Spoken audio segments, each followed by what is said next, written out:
Imagine going to school without computers, iPads, or even ballpoint pens. Sounds impossible, right? But that's exactly what kids did 100 years ago.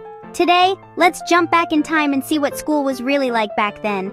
First, picture this. Instead of a big school building, most kids went to a one-room schoolhouse. Yep, just one room for everyone. From the tiniest 6-year-olds to the tallest 12-year-olds, all learning together. No smartboards or projectors, just a big chalkboard at the front, old wooden desks, and maybe a globe if you were lucky. Teachers didn't have many resources, so you had to get creative. So, what did students actually learn? Mostly reading, writing, and arithmetic, what grown-ups sometimes call the 3 R's. Instead of fun group projects, kids did a lot of memorizing and reciting. You'd stand up and say your times tables or read a poem out loud to the class. No hiding in the back row. Now, are you ready for the really strict part?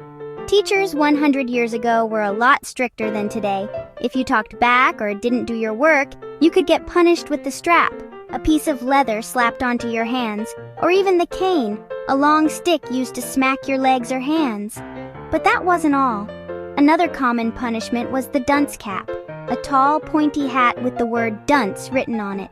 If you made a mistake or didn't know an answer, you might have to wear the dunce cap and sit on a stool in the corner so everyone could see. It was meant to embarrass you into behaving or trying harder. Some teachers also made kids stand in the corner for a long time or even box their ears, which meant a sharp flick or slap on the ear.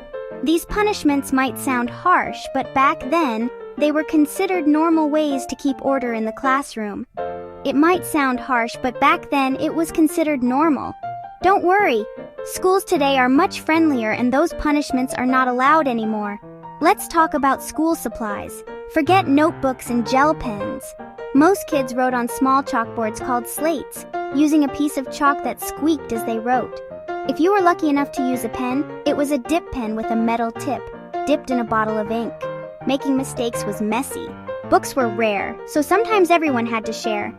School life itself could be tough. There were no school buses, so you'd walk, sometimes for miles, no matter the weather. Older students helped younger ones, and during harvest time, schools sometimes closed so kids could help out on the farm. Days could be long, starting at sunrise and going until sunset. Now, compare all that to today. We have bright classrooms, computers, and interactive whiteboards. Teachers are friendly and there to help. And the only thing you might get for misbehaving is a timeout, not a cane. So, what do you think? Would you rather go to school 100 years ago, or do you prefer the schools we have today? Let me know in the comments. See you next time.